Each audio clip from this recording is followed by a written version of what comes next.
And then Nehemiah appears to have been in Jerusalem from the 20th to the 32nd year. Von Nehemia scheint in Jerusalem gewesen zu sein, von dem 20. bis zum 23. Jahr. So around 13 years later. Also ungefähr 13 Jahre später.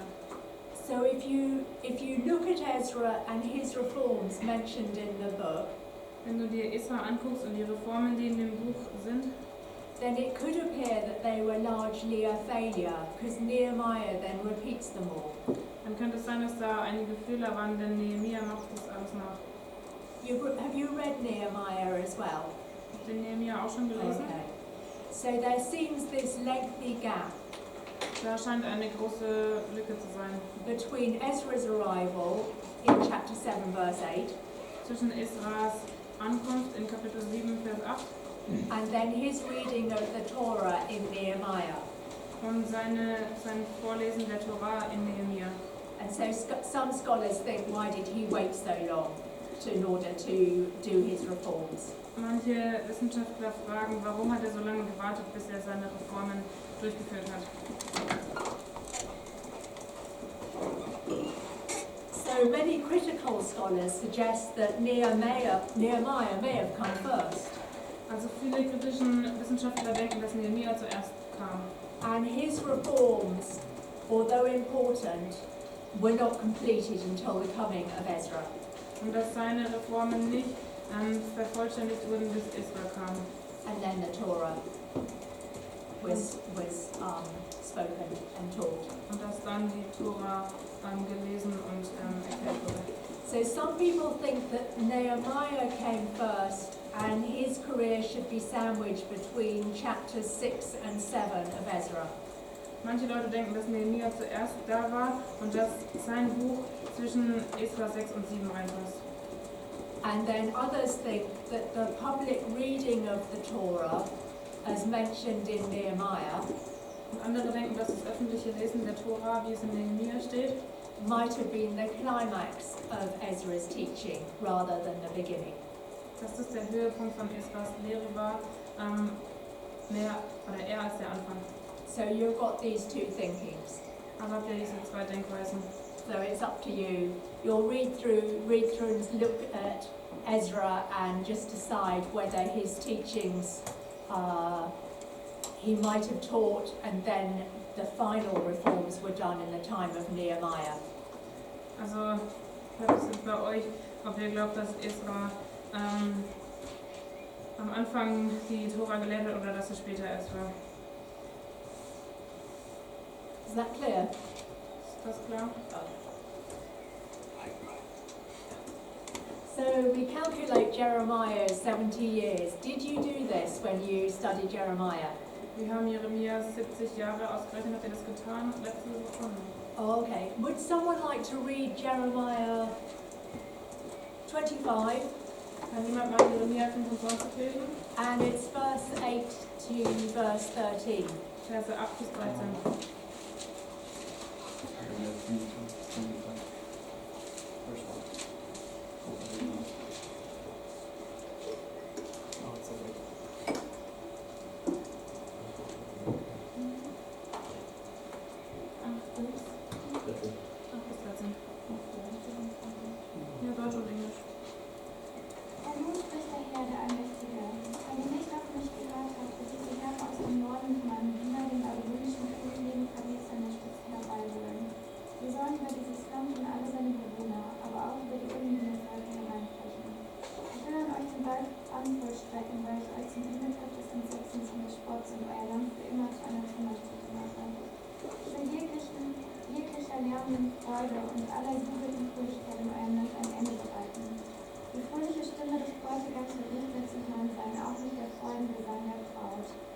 In euren Häusern wird man nicht mehr das Malen der Kleidungen hören, das Licht der Lampen will ich auslöschen.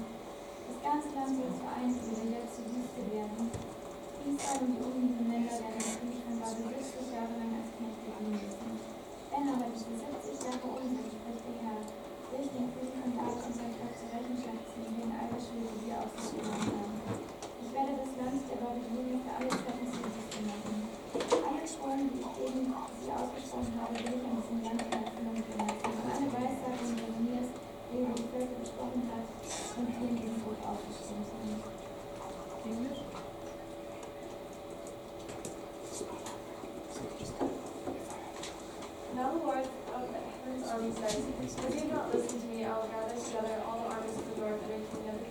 Babylon, who I proclaim you as my deputy, to bring them all against this land and its people, and against the surrounding nations. I'll completely destroy you and make you an object of horror and contempt and ruin forever. I'll take away your happy singing and laughter, joyful voices of bridegrooms and brides will no longer be heard. Your millstones will fall silent, and the lights of your homes will go out. This entire land will become a desolate wasteland. Israel, whom the Abrahamites will serve, the king of Babylon, for 70 years. Then after the 70 years of captivity are over, I will punish the king of Babylon and his people for their sins, says the Lord. I'll make the country of Babylon and the Babylonians a wasteland forever. I will bring upon them all the terrors I have promised them, all the penalties announced by Jeremiah against the nations. So you read about the 70 years that Jeremiah prophesies that they will go into exile, but after 70 years they will return. Also wisst ihr hier, dass das Exil 70 Jahre war und dass sie danach zurückgekehrt sind. So then we have to sort out, okay, what were these 70 years? Dann müssen wir jetzt rausfinden, was waren diese 70 Jahre. And there are various options. Und da gibt es viele Möglichkeiten. So you have option 1. Option 1. This is very short, with the fall of Jerusalem happening in 587 BC. Also dass der Fall Jerusalems in 587 vor Christus war. And then you have the decree of Cyrus, so the Jewish people going home in 539 BC. Und dann hast du den Erlass von Kyros und wie die Leute zurückgekehrt sind in 539 vor Christus. So that seems too short for the 70 years to work. Aber das scheint zu kurz zu sein für die 70 Jahre, die es sein sollten. Then you have option 2, Option 2. which is fairly close, with Daniel going with the first deportation to Babylon in 605 BC. Also das ist ziemlich nah dran, denn Daniel wurde 605 vor Christus verschleppt nach Babylon. And then the decree of Cyrus in 539 BC. Und der Erlass des Kyros war 539 vor Christus. So it's 66 years, so it's fairly close. Also sind es 66 Jahre, das ist ziemlich knapp. And then there's option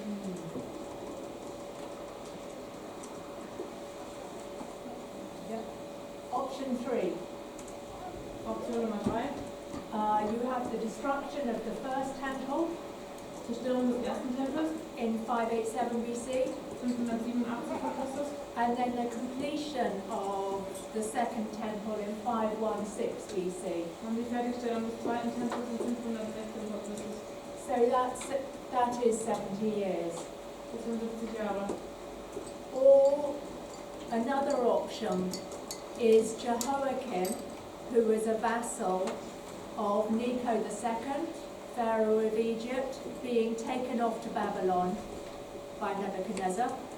Eine andere Option ist Nummer 4, Joachim, der ein Vasalle von Necho war, einem ägyptischen König In 609 BC, im Jahr 609 vor Christus.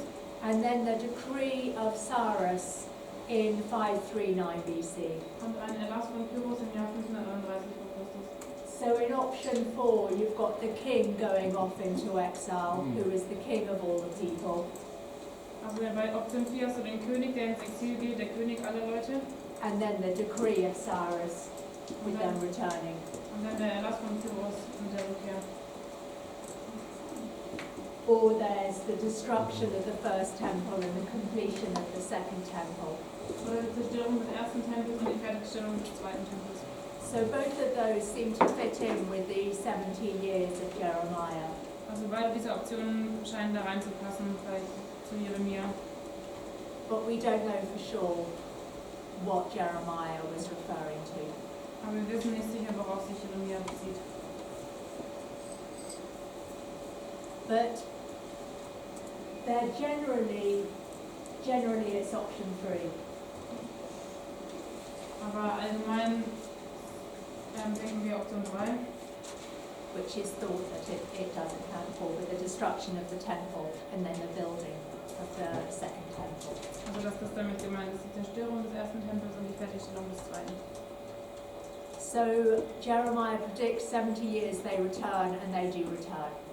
Jeremia sagt voraus, dass sie 70 Jahre im Exil sind und dann zurückkehren.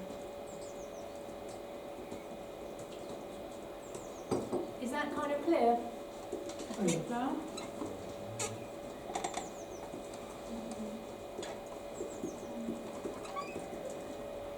Just to option 2, like, why would they count Daniel's deportation? Is there something special about this deportation? Warum würden Sie Option 2, also damit 2 Schleppungen, wählen? I think that was the first deportation of people going. So there were some elite that went in that deportation with Daniel. Also warum das ausgewählt wurde, ist, weil da die Elite und die Oberschicht gegangen ist und es die erste Version war. So as theologians look at it, Also wenn Theologen das anschauen, they come up with different options as to how the 70 years can fit. dann haben sie verschiedene Optionen, wie die 70 Jahre passen.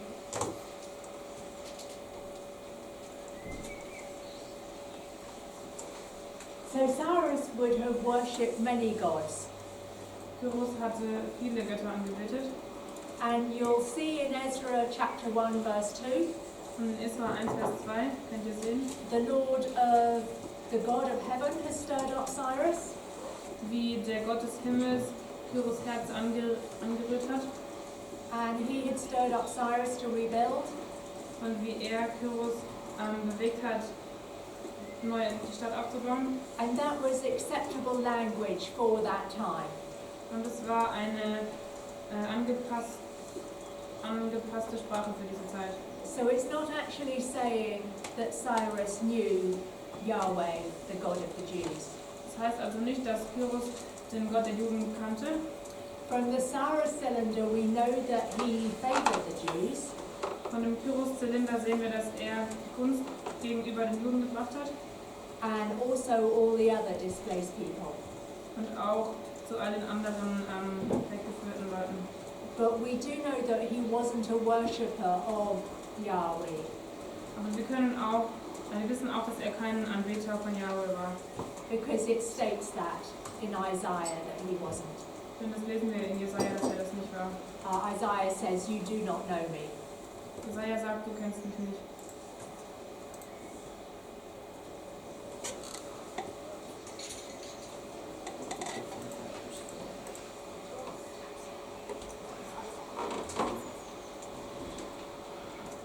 So Cyrus's edict appears in Ezra in two forms. Pyrrhus kommt also in Esra auf folgende Weise vor. In chapter 1, verse 2 to 4, In Kapitel 2, In- 1, 2 bis 4, is the edict or the proclamation, the law, da ist der Edikt oder auch das Gesetz and that's written in Hebrew. und das wird in Hebräisch aufgeschrieben. And so it will probably be the edict proclaimed to the Jewish communities. Und das war wahrscheinlich das Edikt, was den jüdischen Gemeinschaften vorgelesen wurde. Then in chapter 6, In Kapitel 6, verse 3 to 5, Verse 3 bis 5, there is a similar edict, gibt es einen ähnlichen Edikt. which is written in Aramaic. Das ist auf Aramäisch aufgeschrieben. And that's recorded as being in the Persian archives. Und es wird aufgeschrieben, als wäre es in den persischen Archiven. So that's probably the official record. Und das ist wahrscheinlich der offizielle Bericht.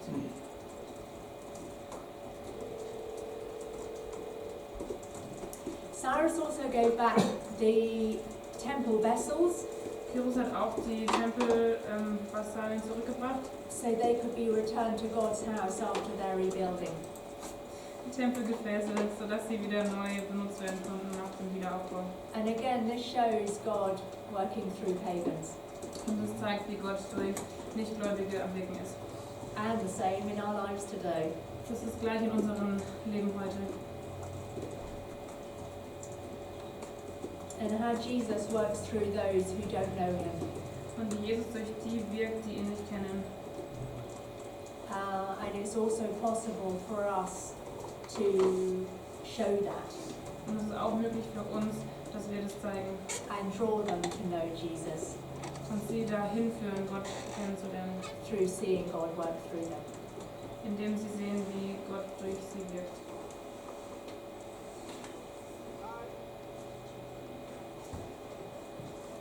So we have the temple vessels, and there's a discrepancy in the numbers. Wir haben also die Tempelgefäße und da gibt es unterschiedliche Zahlen. So the number of vessels in the inventory, for those mathematically minded, Also es gibt eine bestimmte Anzahl, die wir im Inventar finden. they only add up to 2,499. Das sollen 2499 sein. But the text cites the number as 5,400. Aber im Text lesen wir die Zahl 5400 in chapter 1, 7 to 11. in Kapitel 1, 7 bis 11. The Apocrypha, do you know the Apocrypha? Kennt ihr die Apokryphen? Okay, that's more consistent, listing a total of 5,469 vessels. Das ist stimmiger, da steht was von 5469 Gefäßen. And that's in 1 Esdras. Und das ist die Zahl, die wir jetzt vorlesen. And some of the books of Ezra, some translations follow that, Und manche Übersetzungen folgen auch dieser Zahl. but many leave the discrepancy as it is. Aber da ist eben eine Spannung drin. So the reason isn't clear for this discrepancy. Der Grund für diese Unstimmigkeit ist nicht klar. Some interpreters suggest that only the valuable ones were counted, Manche sagen, dass nur die wichtigeren gezählt wurden and so then they were itemized. und dass sie dann damit ausgewählt wurden. And some say that the text is just wrong. Und andere sagen, dass der Text einfach falsch ist. But we do know that the temple, that the ark never made it. Aber was wir wissen ist, dass sie den Tempel There's one item in the temple that didn't make it. aber es gab einen Gegenstand im Tempel, der hat es nicht geschafft. Someone brought that up. Jemand hat das aufgebracht. Yeah, it's the sacred ark. Die heilige Bundeslade. And the Talmud, which is a Jewish writing, states that the ark was not in the second temple. Der Talmud, eine jüdische Schrift, gibt an, dass die Bundeslade nicht im Tempel war. So there are theories Da gibt es about Theorien. this.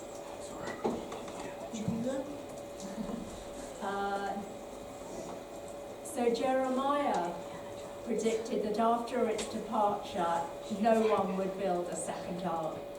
Jeremia hat vorausgesagt, dass nachdem die Wegführung passiert ist, keiner eine zweite Bundeslade bauen würde. And it's not mentioned at all in the temple vessels. Und es wird nicht von den Tempelgefäßen, dabei wird es nicht erwähnt. One Jewish tradition is that it was hidden during the kingship of Uzziah, Eine jüdische Tradition besagt, dass sie während der Herrschaft Josias an ihrem Ort verborgen wurde. and there are some Hebrew writings that state that. Und es sind hebräische Schriften, die das aussagen.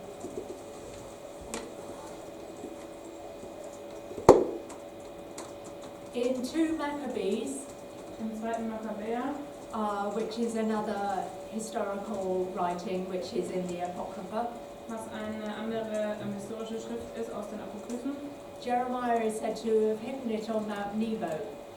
da können wir lesen, dass Jeremia die Bundeslade auf dem Berg Nebo dass sie da verborgen war. And Mount Nebo was where Moses died. Und das ist dort, wo Mose gestorben ist. And an Ethiopian tradition Und eine äthiopische Tradition, contained in the Kebra Nagast aus dem Hebräer Gast, was that the ark was brought to Ethiopia. sagt, dass die Bundeslade nach Äthiopien gebracht wurde.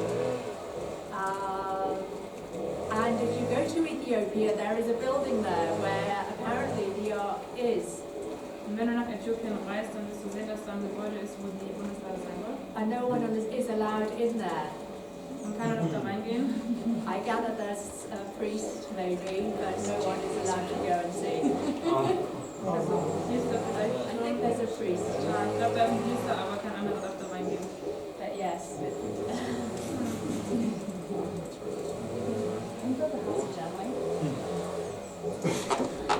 Does anyone have any questions? Hat jemand Fragen dazu?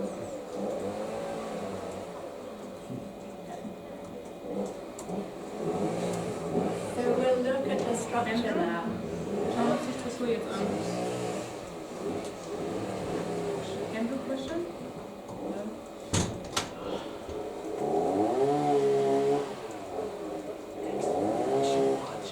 So historically, Ezra and Nehemiah completing the history begun in 1 and 2 Chronicles.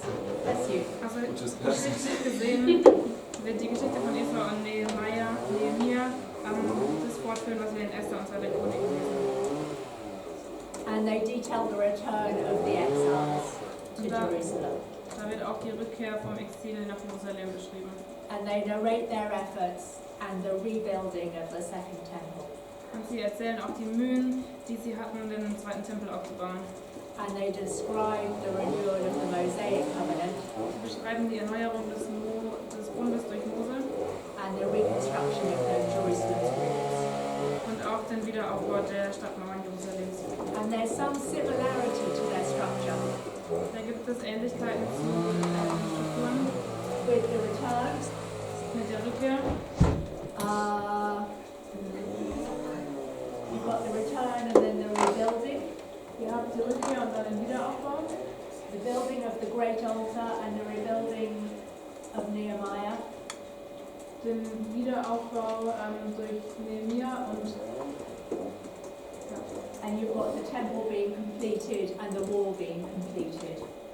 der Tempel, der wieder aufgebaut wird und die Mauer. So that's the kind of structure if you look at the two books parallel. Das ist die Struktur, die man in den beiden Büchern, wenn man sie parallel gegenüberstellt, sehen kann. And you've got the completion and then the final reforms. Und dann habt ihr die Fertigstellung und die Reformen am Ende. And you've got the memoirs in both books. Und ihr habt die Memoiren in beiden Büchern. And both show the physical building and the spiritual building. Beide zeigen sowohl die physische als auch die geistliche, den geistlichen Wiederaufbau. And so both books describe the theological restoration of the nation after the exile. Beide Bücher zeigen die theologische Wiederherstellung von dem Volk nach dem Exil. And the national center would no longer be the king, but the Torah. Also das nationale Zentrum wäre nicht länger der König, sondern der Tempel und damit die Tora. So the temple and the Torah are now the national center, not the king. Also Tempel und Tora sind jetzt das nationale Zentrum und nicht der König. But then as you look to Matthew, Und wenn ihr euch Matthäus anschaut, you'll see Jesus come as the king dann werdet ihr sehen, dass Jesus als König kam and the temple und den Tempel and the fulfillment of the Torah. und als Erfüllung der Tora. Is that clear? Ist das klar? Yep. Just can you please quickly go back and the other slide? Yeah, thank you. You'll have this slide, so you don't need to write everything down. Okay. Ihr werdet die PowerPoint bekommen, also müsst ihr nicht alles aufschreiben. It's too much to write down. Es ist zu viel, um das alles aufzuschreiben. No, it's amazing. It's really deep going. Thank you. Yes, you do. Yes, you do. So I mentioned the structure of Ezra 4, which I skipped briefly on. Ich habe die Struktur von Esra 4 erwähnt. And the end of verse 5, chapter 4, verse 5, In Kapitel 4, Vers 5 to verse 24 bis zu Vers 24, is what's called a parenthesis, da ist eine Parenthese. so a digression. It veers off in another direction. Das geht in eine andere Richtung. So it isn't associated with what is being said before Das hängt also nicht mit dem zusammen, was davor gesagt wurde or what is said afterwards. oder was danach gesagt wurde. So in chronologically, Jewish writing isn't always chronological. Also auch wenn es chronologisch scheint, ist jüdisches Schreiben nicht immer chronologisch. And so verse 6, In Vers 6, 4 verse 6, may have something to do with Esther. Kapitel 4, Vers 6 hat vielleicht was mit Esther zu tun. Does someone want to read chapter 4 verse 6? Kann das jemand vorlesen? Esra 4, Vers 6.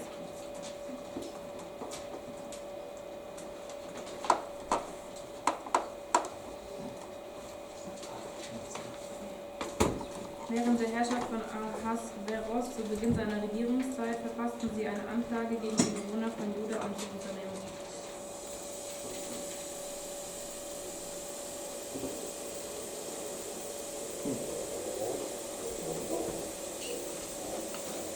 And English?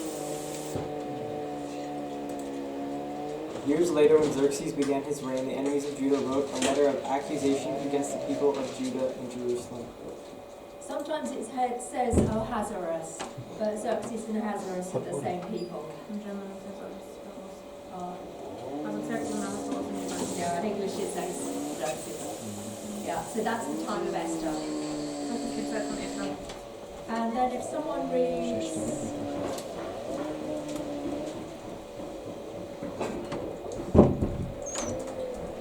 verse 7. Kann jemand Vers 7 lesen?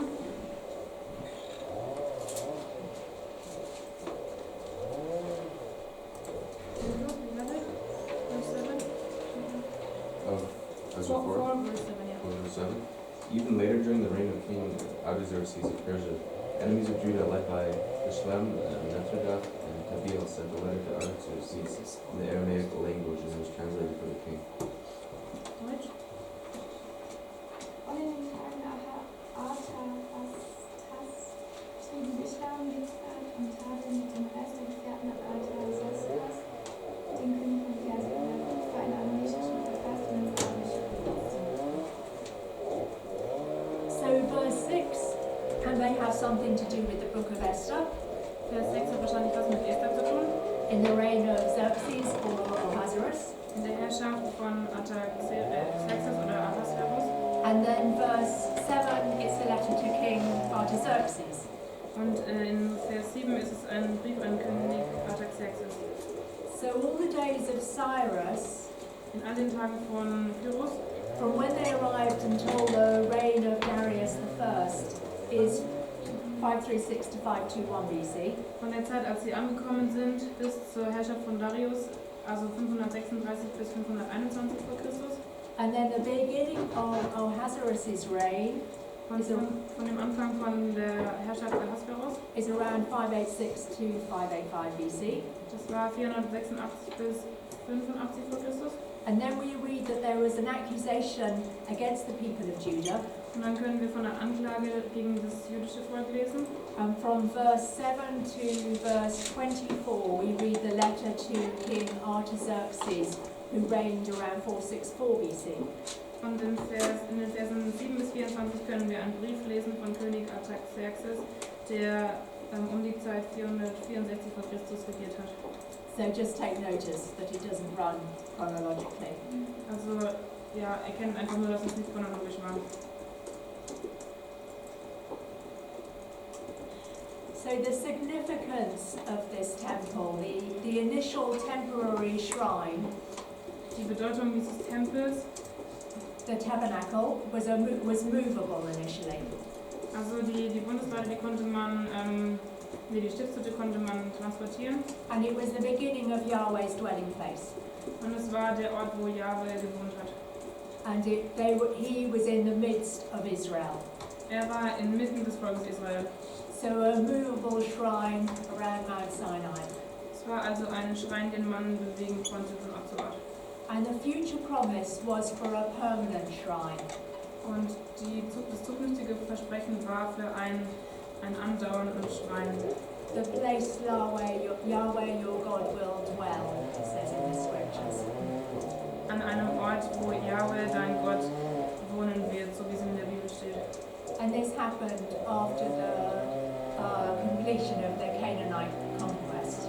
Und das ist dann passiert, nachdem die Kanaaniter erobert wurden. So the temple of David and Solomon signaled the completion of the conquest. Der Tempel von David und Salomo haben die Eroberung nochmal vollendet. And the permanent residence of God. Und den andauernden Wohnort von Gott in seinem Volk. And we read that in the scriptures. Und das lesen wir auch in der Bibel. And this is an artist's conception Das ist eine Nachstellung of the royal palace and the Temple Mount. des Königspalastes und des Tempelberges. And this is the plan of Solomon's